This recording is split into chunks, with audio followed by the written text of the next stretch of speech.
I found out my family celebrated Christmas without me. From a Facebook post I was never supposed to see.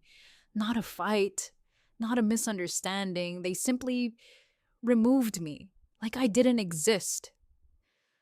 A week before Christmas, I was actually excited. I'm 24F, and despite the awkward air that always lingered during family gatherings, Christmas was the one tradition we all kept. Warm lights, noisy dinners, cousins running around. It wasn't perfect, but it was ours. And I thought this year would be the same. Then, the day before Christmas Eve, I got a text from my mom. Hey, honey, sorry, but Christmas dinner is canceled this year. Some last minute changes. We'll do it next year. Love you. I read it twice. Canceled? After years of doing this? It stung, but I didn't push. I told myself, maybe something came up. Maybe someone got sick. Maybe it happens. I didn't know yet that the only thing sick was the truth. The next day, I wasn't home much. Errands, groceries, some last-minute shopping, even though I apparently had nowhere to go anymore. When I finally walked into my apartment, I noticed my phone was vibrating nonstop on the couch. Dozens of notifications, messages, tags, and then I saw it. Aunt Linda, the sweet, clueless relative who treats Facebook like her personal scrapbook, had posted a full album titled Best Christmas Ever. My stomach twisted before I even clicked. But I clicked. And that was the moment my world tilted. There they were, my entire family, around the dinner table, laughing, clinking glasses, opening gifts, smiles so big they practically glowed through the screen. My mom, my sister, my dad, my cousins, my uncles, my aunts. Every single person I expected to spend the holiday with. Except me. In one photo, my cousins were holding up matching pajamas, the same ones my mom usually bought for everyone. In another, they were passing around the chocolate cake my mom knows is my favorite. In another, mom had captions like, "Family is everything, truly the best Christmas ever." I stared at those words until they blurred. Everything inside me went silent. Not hurt, not confusion, just silence. And then, like a delayed punch to the chest, it all hit at once. They didn't cancel Christmas, they canceled me. My phone buzzed again. Another message from my mom, sent after the pictures were already public. Hey, honey, sorry about Christmas this year. We'll make it extra special next time. Love you. My hands trembled. Love me? She couldn't even lie properly. I felt anger rising, slow, sharp, poisonous, not the kind that yells or cries. This was different. It was the kind of anger that wakes you up, that makes you see clearly, that makes you realize you've been treated like an afterthought for years. When she later called, her voice was all fake sweetness. Honey, I know you're upset, but it's really for the best. You've been busy and we didn't want to overwhelm you. Overwhelm me. She didn't even blink while smiling in photos without me. I gripped the phone so hard my knuckles went white. I had two choices, cry about it like I always did, or finally do something about it. And in that moment, I knew. They messed with the wrong person this time, because if my family wanted to pretend I didn't exist, I would show them exactly what happens when the quiet one stops staying quiet. And that was the night I decided to get even. Not with screaming, not with begging, not with guilt, but with something much stronger. The truth made public. I sat down, opened my laptop, stared at Aunt Linda's album again, and began planning a move that would shake my entire family tree. And trust me, they had no idea what was coming. I didn't plan to start a war, but once I saw those photos, war was the only thing left. I sat on my bed with my laptop glowing in the dark. Every picture from Aunt Linda's album burned into my mind. Them laughing, them hugging, them eating the dinner I wasn't invited to because of last-minute changes. The lies were so obvious now that I didn't know how I ever missed them before. And slowly, something inside me shifted. For years, I had been the peacekeeper, the forgiver, the "it's fine, don't worry about me" child. That girl died the moment I saw my mother smiling in those photos. So I took a breath, cracked my knuckles, and began my first step toward taking back my power. Step 1, unfollow every last one of them. If they could remove me from Christmas, I could remove them from my feed. Step 2, screenshot everything, every picture, every caption, every comment from relatives praising the beautiful family moment, every smile that shouldn't have existed without me. Step 3, tell the truth, publicly, but not from a place of rage, not from tears. No, that's what they expected. I was going to hit them with calm, controlled honesty, the kind that cuts deeper than screaming ever could. I opened Facebook, clicked create post, and typed slowly, deliberately, making sure every word landed exactly where I wanted it to. My post said, "Funny thing, I was told Christmas dinner was canceled this year. Turns out canceled means something very different to my family. Here are all the photos I wasn't supposed to see. I guess the only thing canceled was my invitation. Merry Christmas to me. Very family drama, or sure left out." Then, and this was the part I enjoyed the most, I tagged every single one of them. Mom, dad, sister, aunts, uncles, cousins, all of them.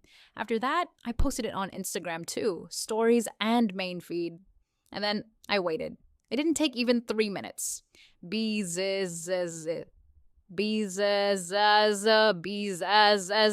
phone exploded with notifications. Mom calling, ignored. Mom calling again, ignored.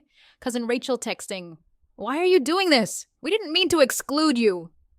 Didn't mean to? They literally took group pictures in matching pajamas. I let that one sit. Then another text popped up, this time from my mother. "Sweetie, what are you trying to do? This isn't how family solves things. Please delete the post." Oh, now she wanted to solve things. Now she remembered I existed. I didn't respond. And that silence? It terrified them. 10 minutes later, the family group chat, the one I was conveniently not in when they planned Christmas, lit up. "Mom, you need to stop this right now. You're causing a scene. Uncle Mark, this is disrespectful. Your mother tried her best." Tried her best? She lied. They all lied, and now they were angry that I didn't lie with them. I typed slowly, refusing to let them pull me into their guilt traps. I replied in the group chat, "Drama? You canceled Christmas on me and then pretended nothing happened. Don't twist this around. Take responsibility for what you did." The chat froze for a moment, then all hell broke loose. "Mom, you've always been too sensitive. We were trying to help you." "Aunt, this wasn't personal. You're blowing it out of proportion." Dad, finally joining in. "Enough. Delete the post." My hands shook, not from fear, but from clarity. This was who they always were. I just never wanted to see it before, so I sent one final message to the group. "I'm done being your afterthought. I'm done being blamed for your choices. I see everything clearly now, and I won't be quiet about it anymore." Then I muted the chat. I expected them to yell. I expected them to lash out. I didn't expect what came next. My mom posted a dramatic Facebook status. "It breaks my heart when family turns against you. We tried our best this Christmas. Some people just don't understand." She didn't mention my name. She didn't need to. Everyone knew who she meant. But she didn't know one thing. I had saved everything she said, every text, every lie, every guilt trip, and I was no longer interested in protecting her image because the truth was already starting to unravel, and I wasn't even done yet. My mom's dramatic Facebook post was the final push I needed. She wasn't trying to fix anything. She wasn't trying to talk. She was trying to control the narrative the same way she always did. Smile for the world, hide the ugliness, pretend our family was perfect. Except this time, I wasn't the quiet, forgiving daughter she expected me to be. Not anymore. When I saw her public post, playing the victim, hinting to all her friends that I had hurt her, something inside me snapped into place. A clarity I had never felt before. I wasn't going to let her rewrite the story. Not when I had the truth, not when I had the receipts. So I took screenshots, her status, the comments, the sympathy messages she was receiving, every lie she tried to wrap in soft, innocent wording. And then I didn't post them publicly. No, I did something that would hit even harder. I sent them directly to every mutual friend, every relative, every person who believed my mom was incapable of doing wrong. I attached the screenshots of her text canceling Christmas, followed by the photos of the dinner she had behind my back. No explanation, no long paragraph, just the truth. Within minutes, my phone blew up again, this time with messages from people I hadn't spoken to in years. Some were shocked. I had no idea they were treating you like this. Some apologized for not seeing it. You deserved better. I'm sorry you've been going through this. Some were judgmental. Family matters should stay private.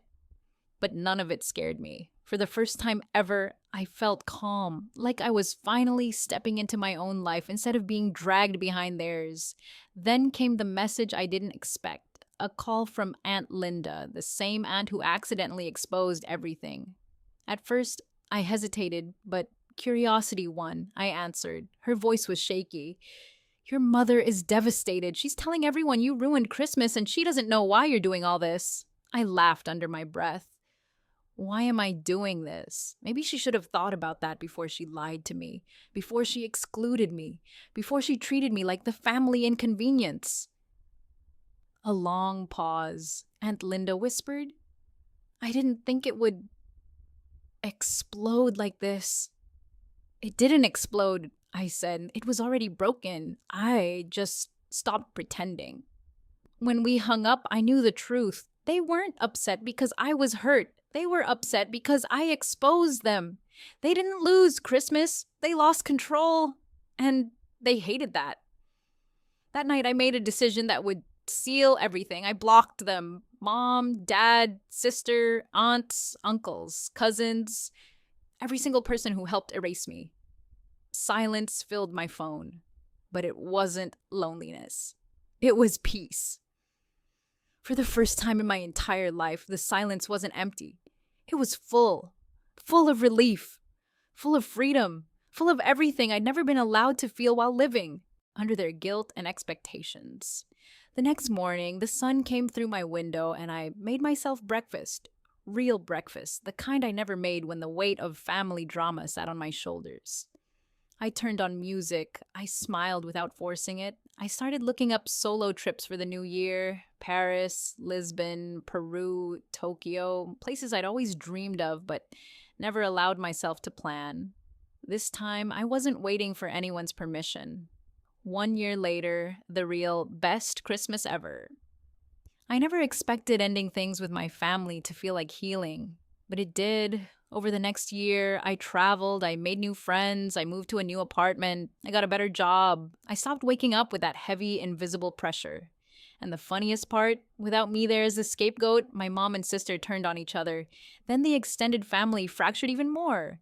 Apparently, I was the glue, the one they mistreated but expected to hold everything together. And when I was gone, their perfect little world wasn't so perfect anymore. I heard bits and pieces from distant relatives. Your mom is upset that people saw the screenshots. Your sister blames her for the fallout. Some family members don't trust them anymore. Actions, consequences, simple. They reached out a few times. Long paragraphs, half apologies, manipulative guilt, the usual. I didn't respond. I wasn't interested in rebuilding something that had never actually existed. This Christmas, I'm spending the holidays with people who actually want me there. Friends who have become the family I deserved all along.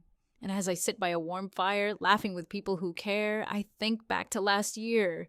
The hurt, the betrayal, the loneliness. And I realized something. Being excluded from their Christmas was the beginning of my freedom. The best Christmas gift I ever received was the one they never intended, my life back. No regrets.